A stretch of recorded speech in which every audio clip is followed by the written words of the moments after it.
ဒီနေ့2025နိုဝင်ဘာ10ရက်နေ့တလင်းနာနေပေါ့နော်ကျွန်တော်ရွှေကိုရောင်းမလားဒီတော့ကနေရောင်းကောင်းမလဲပေါ့နော်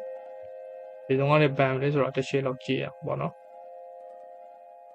ကျွန်တော်ပထမဆုံးအနေနဲ့ H1 ကိုရင်သွားမယ် H1 ကိုရင်သွားကြည့်အောင်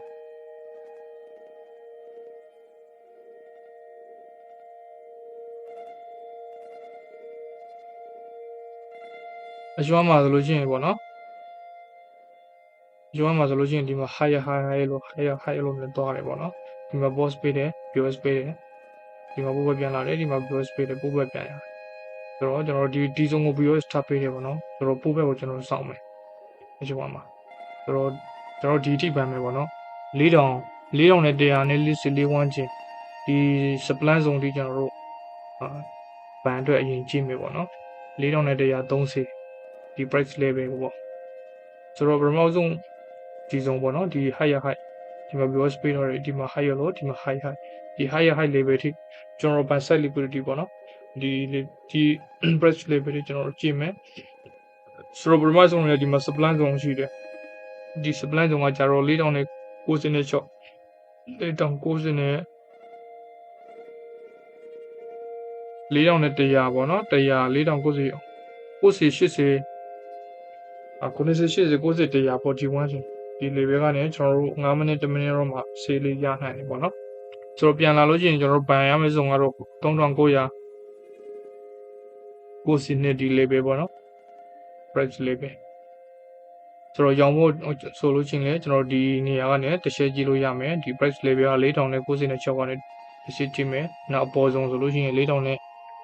140နဲ့ဒီ price level ပေါ့နော်ဒီ level ကနေကျွန်တော်စောင့်ကြည့်မယ်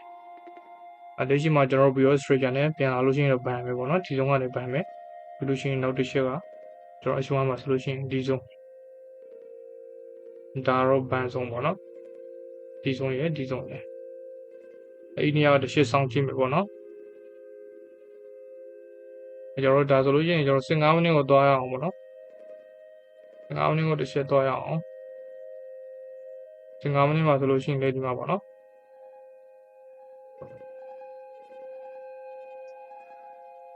15မိနစ်မှာဒီ patient ကဟာတော့မကြည့်နေတယ်ပေါ့နော်ကြည့်စားမလို့ဆိုတော့15မိနစ်မှာတော့ဒီမှာပုံစံမျိုးကြည့်ထားတယ်ပေါ့နော်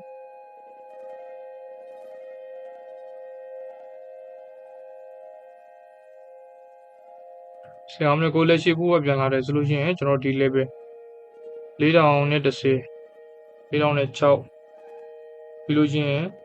ကျွန်တော်တို့3000နဲ့989လေးပေါ့နော်ပြီးလို့ရှိရင်ကျွန်တော်3600 3969ဒီလေးပဲကျွန်တော်ဘန် level တွေပေါ့နော်ဟိုကျွန်တော်တို့ဒီမှာ BOS ပေးတယ်ပို့ပြန်လာတယ်ဒီမှာ BOSD ကိုပို့ပြန်လာတယ်ဆိုတော့ဒီမှာဒီကနေကျွန်တော်တို့ train line အနေနဲ့ကြည့်မယ်ဆိုရင်ဒီစုံလောက်ကနေကျွန်တော်တို့ဘန်ချထားလို့ရမယ်ပြီးလို့ရှိရင်နောက်တစ်ချက်ကအောက်ဆုံးပေါ့နော်ဘန်ကြည့်လို့ရမယ်ပြီးလို့ရှိရင်ဒီနေရာမှာဆိုဘန်ရမယ့်ဇုံကတမန်က3 level 3ခုမှရှိတယ်ပေါ့နော်ဆိုတော့ကျွန်တော်တို့လို့ရှိရင်ဘန်တို့ဘန်မယ်ရောင်းဖို့ကကြတော့ဒီ price level ပေါ့နော်15မိနစ်နဲ့ဆိုလို့ရှိရင်4000နဲ့80 4000နဲ့90 90 80 90ပေါ့100ဝန်းကျင်โอเคဒီပုံစံမျိုးတက်သွားတယ်ဆိုလို့ရှိရင်ဒီပုံစံမျိုးလာတယ်ဆိုလို့ရှိရင်ဒါဒီလိုမျိုးကြည့်ထားမယ်ပေါ့နော်တော့9မိနစ်ကိုတစ်ချက်ကြည့်ရအောင်ကျွန်တော်တို့9မိနစ်မှာတော့ကျွန်တော်ကတော့အရင်ပတ်တုန်းကတော့ဘန်ရေပေါ့နော်တော့အကောင်လုံးကဘန်ကြီးပဲဖြစ်တယ်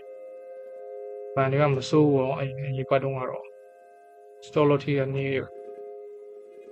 โอเคကျွန်တော်တို့ဒီမှာ9မိနစ်မှာဆိုလို့ရှိရင်လေ9မိနစ်မှာဆိုလို့ရှိရင်ပေါ့နော်ဒီလို trade တဲ့သူတွေအတွက်ဒီလို trade တဲ့သူတွေအနေမှာ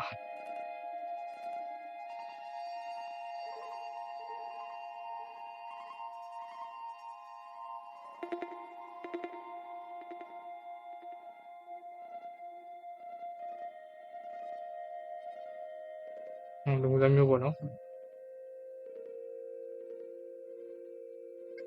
လုံးကျွန်တော်ဒီပုံစံမျိုးကြည့်ထားတယ် ဒီမှာ BOS pressure boss ပို့ပဲပုံစံမျိုးနဲ့ဒီမှာလေး BOS ပေးတယ်အားနေမှာဆိုလို့ရှိရင်ကိုတော့15မိနစ်မှကြည့်တဲ့ price level လောက်ကနေကောင်းနေပေါ့နော်အရင်ဘက်တော့ကတော့ပန်လေးပဲဘလုံးကပန်တယ်ပို့ပဲပန်ပေါ့နော် prayer ပို့ပဲ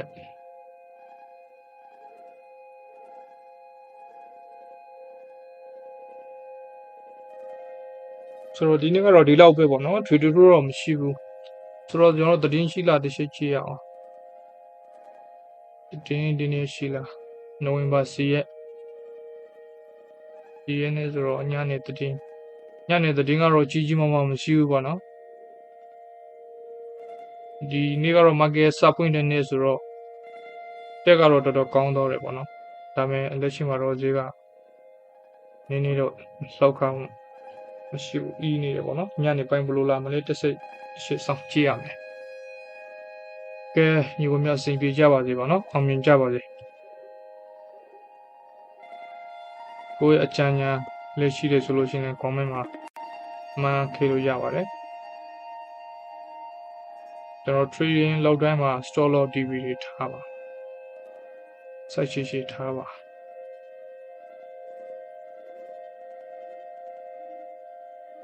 တော့အပြင်မှာဈေးဝယ်လောက်ဆိုလိုမျိုး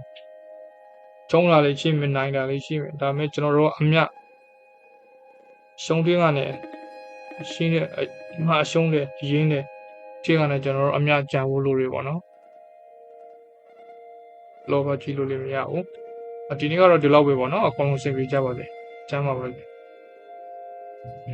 ကျွေတို့တော့တင်ပြအရင်ပတ်တော့ကလည်းကျွန်တော်တောက်ကြနေတော့ကလည်းကျွန်တော်တင်ထားတဲ့ဗီဒီယိုဖိုင်ရှိတယ်ပေါ့နော်ဒီနေ့လည်းကျွန်တော်နည်းနည်းကြည့်ပေးတာဖြစ်တယ်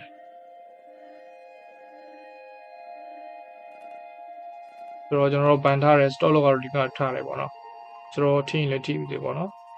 ပြန်လာလို့ရှိရင်ကျွန်တော်ပန်ဖို့တွေ့ချင်းနေပန် only ပေါ့နော်ပန်ကိုအဓိကဦးစားပေးပြီးတော့